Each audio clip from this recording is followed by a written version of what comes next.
What's up, everyone? Welcome to XFL Weekly, our new little startup pod here with myself, Kyle Krajewski, and my good friend Zach Cole.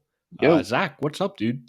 what's up, man? I kind of laughed a little bit that XFL Weekly has a weird ring to it. I mean, we're used to being some other names, and I don't know. I'm into it. It's exciting. It is exciting. So this is what we are, XFL Weekly, coming at you weekly, coming up with some news, some random notes, some random XFL topics, and then once the season hits us mid February, we'll be coming at you with game scores and recaps and just highlights and chatting about all that fun stuff. But for now, as we await the season, we'll just chat football, chat some XFL, and you can expect to see us weekly. Follow us on Instagram and Twitter at XFL_weekly. Subscribe to the pod wherever you find your podcasts. And then soon enough, we'll both be on YouTube and TikTok, both at XFL Weekly, no underscores there. Just straight across. That's us. So let's get into it. We are few weeks away from week one of XFL. Practices just began. I think we're a few days into practices. Pads come on this week. That's a big news story. They get to hit Hmm. each other. I think they've been waiting to do that for a little bit. But Zach, let's run through the schedule.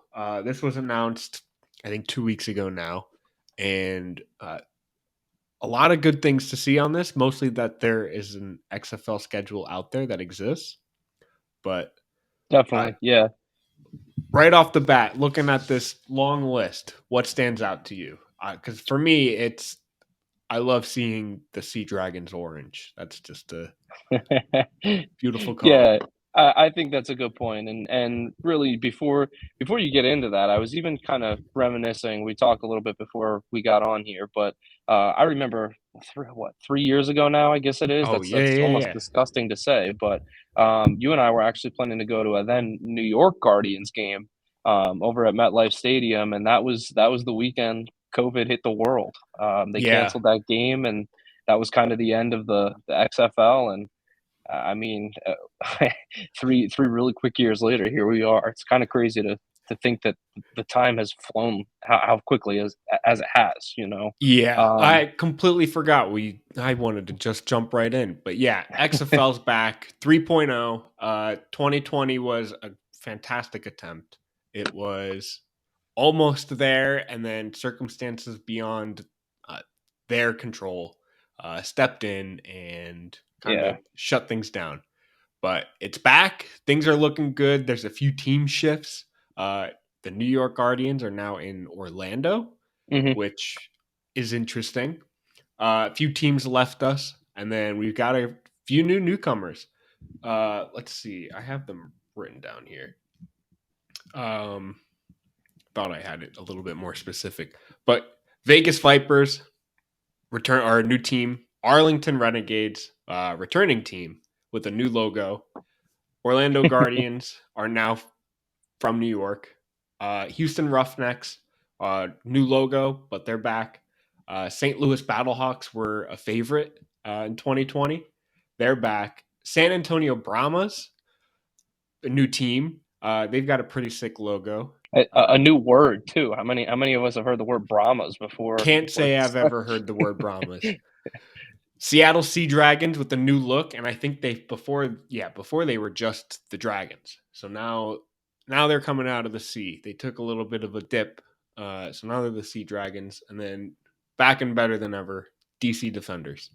Um, so love it. I'm glad they're back. Yeah, you mentioned it. We had we had tickets to a beautiful New York Guardians game, Hmm. uh, and obviously did not take place. And then soon enough, the whole league didn't take place. But 3.0 coming at you, starting February 18th. It's a Saturday. And I'm excited. I'm amped. Yeah, and not to belabor our point too much before we start looking at the schedule here, but I think that just the fact that I think the XFL has a little bit of a different feel to it than some of the other Yeah. off-season football leagues like I've seen commercials for the USFL or the Canadian Football League has never really gained traction. It really feels like the XFL. I remember you and I talked about it way back when it was first in existence. It almost kind of felt like it was like a AAA for the NFL, and we saw some guys getting a shot. You talked about St. Louis Battlehawks before, and if I remember right, that was PJ Walker's team, correct? That's right. Was it, or was he a? Maybe No, I'm he was a misquoting that. defender. He was a He, defender. Come on. I think he was a roughneck, actually. Hold on, we're Oh, butchering we're our messing facts this here, up. but I think the point being is that it was kind of cool to see that he had a shot to make it Yeah, somewhere else he was a roughneck. before getting his shot in the NFL. So I think that's really kind of what's special about the XFL is that even former players or guys that have kind of bounced around the league that are looking for a way to get back in. Immediately, Josh Gordon comes to my mind there. But And Ben DiNucci. Ben DiNucci, yeah, there we go. It kind of gives them an opportunity to audition and even if not to become a starter, but at least to prove that they can play at a high level again. So I really just love the concept of the XFL, and I think the fact you mentioned it starts Saturday, February 18th, right after the NFL season ends. It'll kind of help prevent some of that football hangover that we always have year in and Hmm. year out. You go 6 straight months of football, and then the next weekend there's nothing. So I think that this will be kind of a nice smooth transition to get us through until those summer months. Yeah, and something to highlight: the XFL and the NFL actually have like a cooperative agreement between the two.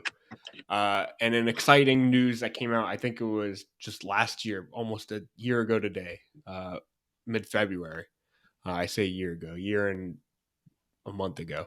XFL and NFL are in agreement, and not as a feeder program, not like, oh, this is the AAA for the NFL, but more as a testing grounds. Um, and I think it's an agreement that's going to expand and grow from that standpoint. And we'll see a lot of like things that the NFL really wants to try out and test. And I think those are going to kind of flow into the XFL, and we'll see them not this season, probably like in seasons in the future, if we get there. And I really hope we do. But Again, being a big baseball fan, I that's it kind of draws that same AAA comparison. Last year we saw the pitch clock in AAA yep, and the shift ban and things like that, and it was kind of a trial run for them to put into the MLB this season.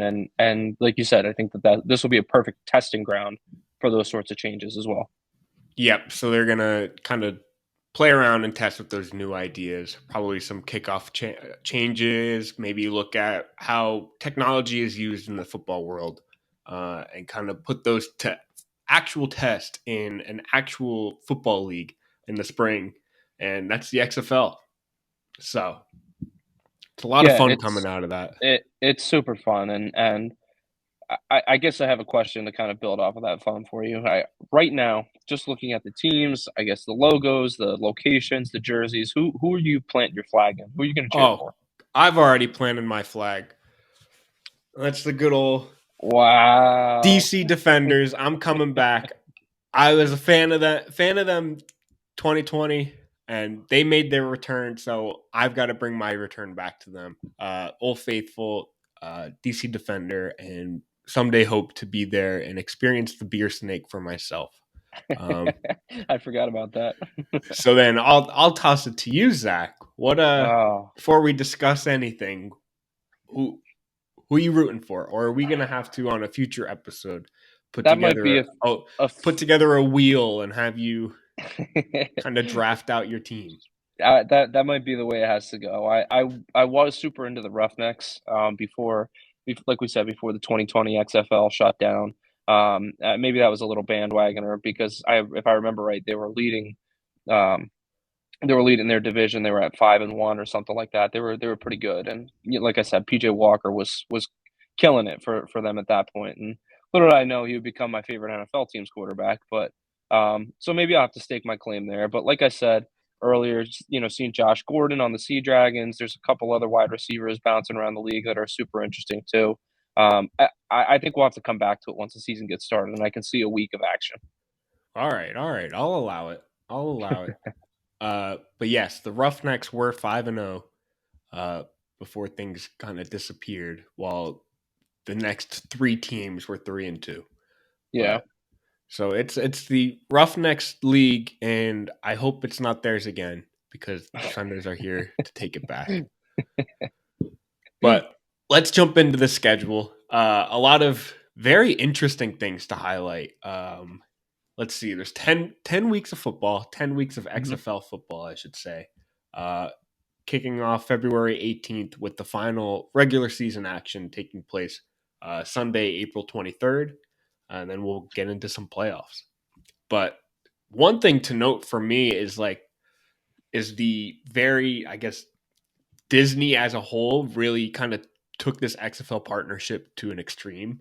And I think they're playing around with broadcasting rights. So, I mean, Interesting. I'm just looking at this list, and I think ESPN specifically has an agreement with them, but because it's Disney, we're seeing games on ABC and something different than we've seen in any football league. We're seeing games on FX, which I like. FX, I mean, not a typical sports broadcasting channel, but I, I don't see why not. Hmm. Um, and we're seeing, I think it's interesting to note as well that we see Saturday and Sunday games. It's not just Sunday, it's not just Saturday. We see Saturday, Sunday kind of consistently throughout the season. I was just With say the few, every week here, there's at least one game on both days. yep. And then with the few sporadic, there's a Thursday, there's a Friday game, a Monday here and there. Yeah, there's one Monday game, one Thursday, and then what looks like one Friday, two Thursdays. There's a few. They're spread out. Either way, we're seeing games from Thursday to Monday, uh, and that is different.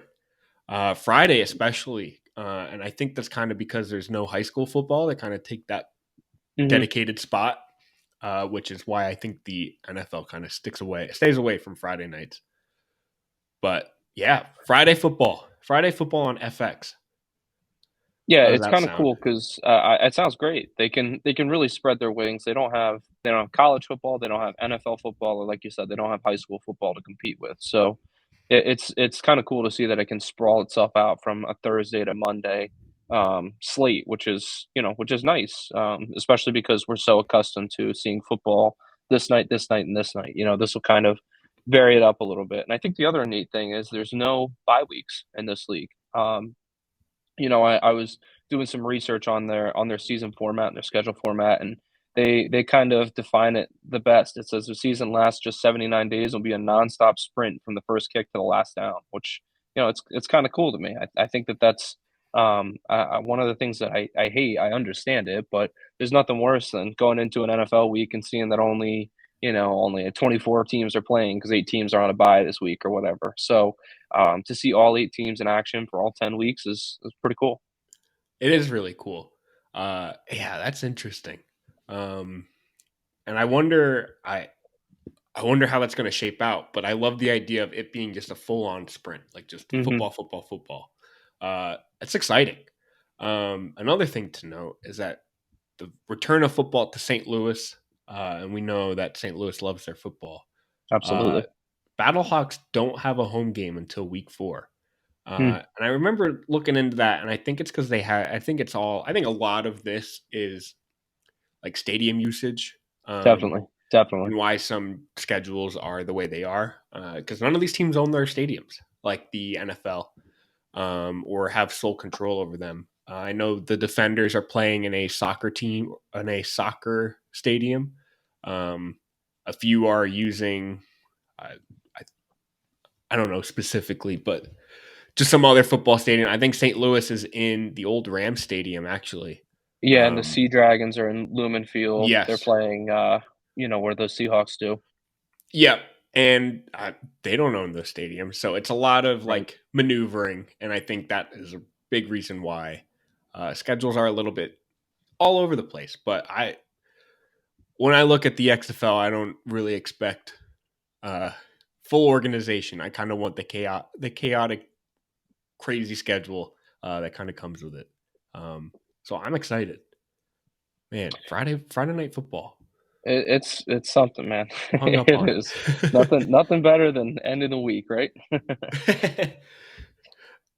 Yeah, I ending the think week. Yeah, that's a good one. March 31st, 6 p.m. Sea Dragons at Renegades. And then the next day, you get a good old 2 p.m. football game. I think the other cool thing, actually, you know what? You know what's really interesting? I just happened to kind of connect the two dates. Week 8, Sunday, April 9th. It's Easter. So there's football on Easter. Wow. That's Very magic. interesting, isn't Just as Jesus intended. it? Football's on Sundays. Man, pretty soon we're gonna have. Oh, imagine Easter becomes like the next Thanksgiving. That'd be Like pretty cool. Easter football is the staple as you're eating Easter lunch. Like 1, 4:30, 8:15, just boom, boom, boom, right throughout the day. Oh, I'm picturing it now. I'm loving the sight of that. Easter Bunny shows up. I'm decked out in my XFL gear. We share a high five, and then we watch some football. He says, "No way, go Defenders." Go Defenders. Yeah, we all know the Bunny's a DC guy. Huge DC guy. All right, Uh, Zach. the the last thing, Kyle, before we move off the schedule, last thing I want to mention is the playoff format that they have coming up this year. Yes. It's just going to be a simple 4-team playoff, which I like. They are split into a North and a South division. I don't necessarily. I have to do a little bit more research on it, but I would assume that it would be the top two in the North and the top two in the South. Will play in each play a game, a semifinal game, and then the two winners will compete for the overall XFL championship. So it's just going to be a simple 2-week playoff with 2 games the first week and then a championship game the second week. But I like the format. I think that I think with 8 teams, you have to be careful it doesn't become too convoluted and anyone can have a shot to win it. I think you still need to figure out who the best team is at the end, and I think that format does a good job of doing that. Yeah, and I think it's also interesting to know. I think I saw the championship games being played on in the Alamo Dome, which we Oh, very saw cool. the the NBA took a return to the Alamo Bowl, and I think they broke the single game They did. attendance Yeah, the record. attendance record. Yep. Which, hey, fill it with XFL fans. But that Maybe is that's what am a sneak peek of the Brahmas. They play in the Alamo Dome. That's going to be their home stadium this year. So I don't know. Who knows? who knows? Maybe they'll keep the electricity there. Maybe San Antonio really badly needed a football team, Maybe. and this is just going to show it. Um, but I don't know. It's going to be Do you DC. That's what I know. do you think that their head coach, who is Heinz Ward, had any hand in them being yellow, black, and gray? You think they hired him, and he was like, "I'll only sign if you use these color code, this They were color." originally going to be like green and blue, and he was like, not that. I'll be honest. I have no idea what a Brahma even looks like. I think it's like a cattle, like a livestock. Whoa, this thing is huge. It's like a what the heck? It's like a Oh, cattle. it's It's like a very a cow that looks like it lost a lot of weight and still has that skin. okay. I guess that's the only way I can really explain it. What is a It's Brahma? a big cow It with a also lot happens. of Oh, extra skin. okay. I see. I was going to say it also happens to be the creator god of the Hindu sacred triad. So take the so do with that what you will. In San Antonio, it all makes sense. It all comes together. The puzzle. All right, Zach. Before we wrap up here, I gotta end with one question, and Hit me. it's: do you believe that the Vegas Vipers, are the best football team, professional football team in Las Vegas? You know, that's a big question. I'm gonna go ahead and I'll still tip my hat to the Raiders, even though it doesn't seem like they know what they're doing, and maybe Josh McDaniels is a big idiot. I still That's that age old question of could like a college team beat an NFL team? You know what I mean? So I don't know until I see something out of the Vipers. I don't know. I think I still have to give it to the Raiders at this point. What do you think? I agree. I think I'll need to see some Vipers on the field before I really come to a conclusion. I think this was more of a Vegas Raiders looked really bad this year and beatable by any given professional football team that expands the NFL.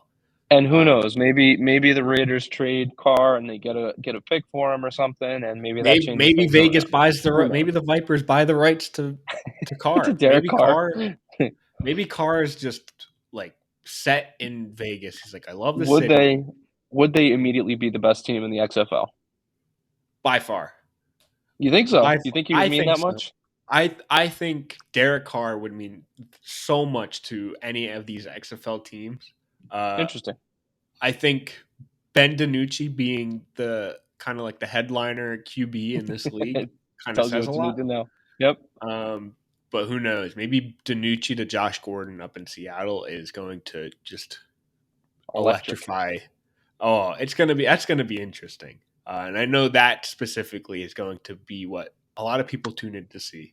So Definitely. I think Definitely. you can expect a lot of Seattle Sea Dragon fans just because of that, just because of Josh Gordon, just because of what he means to, I guess, to fantasy players all over the world.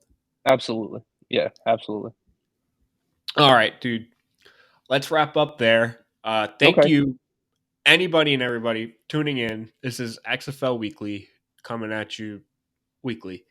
Uh, Follow us, tweet at us, subscribe, like, favorite, rate, do all that fun stuff. And thanks for tuning in. Zach, I'll talk to you next week. Sounds like a plan. I'll be here. Farewell, everyone.